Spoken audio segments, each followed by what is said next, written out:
setiap kepala yang ada di Indonesia ini berhak bisa menerima uang 20 juta per bulan.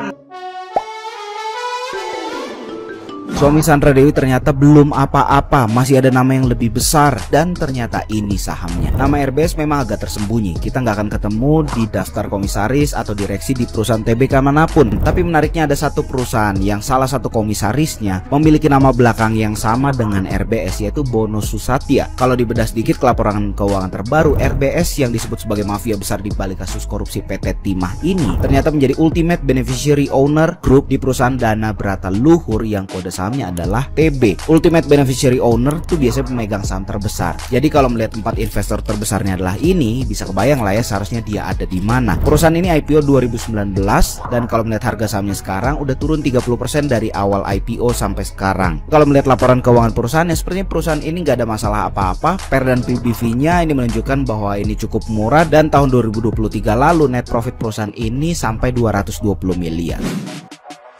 Oh, ini yang namanya RBS yang digadang-gadang dalang dibalik HM dan HL ya, yang terlibat korupsi timah yang merugikan negara sebesar 271 triliun ya. Oh, cuman diperiksa ya, tapi ya bagus juga deh ya kalau ternyata memang ini akhirnya Senin lalu itu benar-benar diperiksa gitu dan dipanggil oleh Kejagung ya, karena sempat beredar hoax ya kalau si RBS ini sudah melarikan diri gitu ke luar negeri. Jadi ketika gue membaca berita ini diperiksa dan waktu itu video di link berita tersebut tidak ada penampakan wajah RBS ini, ya gue sempat bingung ini bener atau enggak gitu. RBS dipanggil dan diperiksa oleh Kejagung, ternyata di link berita yang ini yang baru gue dapatkan tadi ternyata benar gitu kalau si RBS ini diperiksa oleh Kejagung gitu selama 13 jam ya. Gua sih bingungnya kok cuma diperiksa ya, nggak langsung ditahan gitu ya seperti si HM ataupun SDW. Apakah masih kurang bukti? Apakah masih kurang cukup buktinya untuk menahan langsung si RBS ini? Ya nggak tahu juga ya. Tapi mari kita kawal terus nih kasus korupsi timah ini ya, karena lebih besar dari kasus BLBI ya.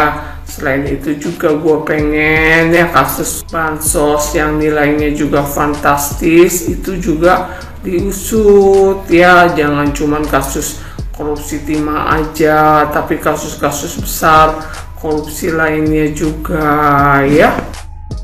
Kalau saja di dunia pertambangan ini kita bisa menghapus celah-celah korupsi, maka setiap kepala yang ada di Indonesia ini berhak bisa menerima uang 20 juta per bulan. Suami Sandra Dewi yang sudah menghabiskan uang 271 miliar disalahgunakan oleh mereka-mereka yang menghabiskan uang ini untuk poya-poya dan hidup hedon dan untuk berpesta pora lah, membangun rumah mewah yang bertingkat 100 tingkat sampai ke atas langit.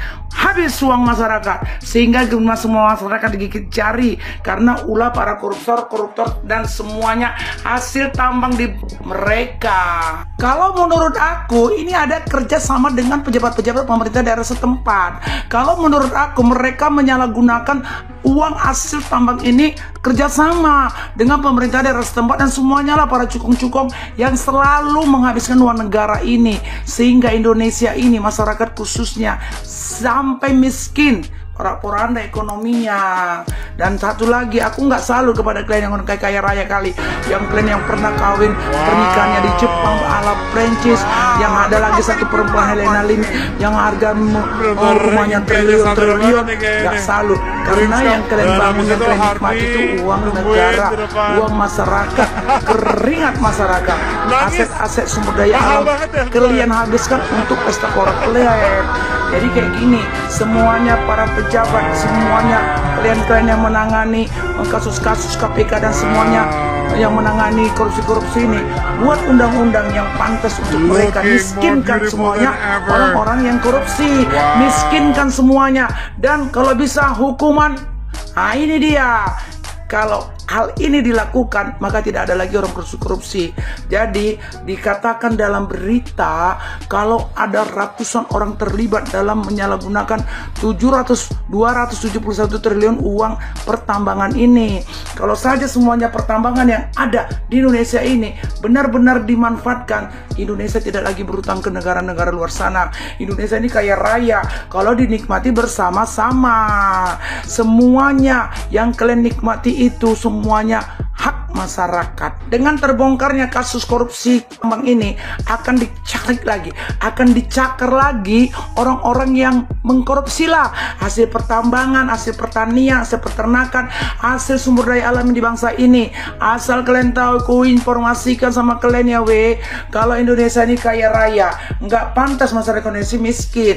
Semua yang sudah diperjuangkan oleh nenek moyang kita dimanfaatkanlah untuk kesejahteraan masyarakat. Jadi kalian semuanya menangani rampasan-rampasan kalian yang sudah kalian rampas nanti orang-orang kaya yang korupsi itu, manfaatkan untuk kenyamanan kesehatan masyarakat. Itu yang ku tahu. Satu lagi, kalian pun yang sudah yang korupsi kali uang negara ini, yang kalian makan, yang kalian poya-poyakan, sadar. Nah, yang belum tertangkap pun sadar juga. Kalau belum ketahuan kalian berhenti. Itu yang perlu dipelajari. Jadi kalau ada satu partai ingin mengeluarkan undang-undang perampasan aset negara, betul-betul kita semuanya mendukung, semua masyarakat mendukung kalau perampasan aset ini perlu dibuat undang-undang yang bagus. Oke, semuanya para netizen, pantau terus uang masyarakat yang sudah dihabiskan oleh semuanya artis-artis yang menyalahgunakan, semuanya pejabat-pejabat, kerjasama mereka ini menghancur babak belukan sumber daya alam di Indonesia ini. Dari mulai 1700 sekian tambang itu sudah banyak dirampas mereka, ditimbun mereka, dimasukkan mereka ke rekening mereka, dibuat mereka aset mereka yang sampai keturunan, sampai kiamat dunia ini pun nggak habis. Nah, ini aku kasih tahu. Jadi semuanya kita dukung KPK, dukung orang-orang yang berusaha untuk membongkar orang-orang yang sudah korupsi. Oke,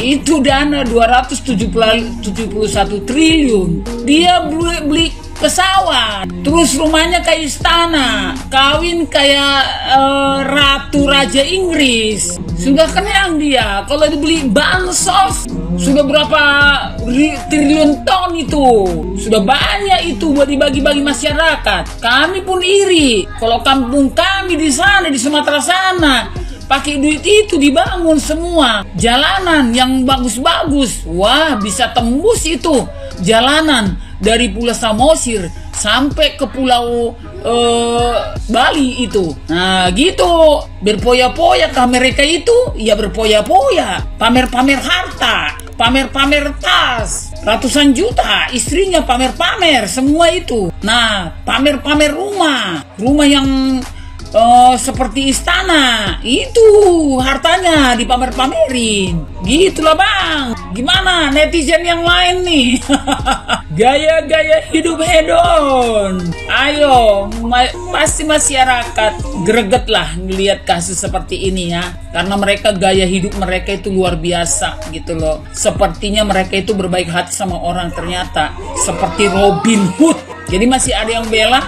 Saya berpikir ya, kalau memang seperti itu Tuhan Maha Pengampun, ya semua kita mencuri, sebentar lagi kita bertobat, minta ampun sama Tuhan, begitu aja. Kalau kita sudah kaya, ya masuk penjara tidak apa-apa, mungkin begitu. Langsung kita bertobat saja. Sudah minta ampun sama Tuhan, sudah beres.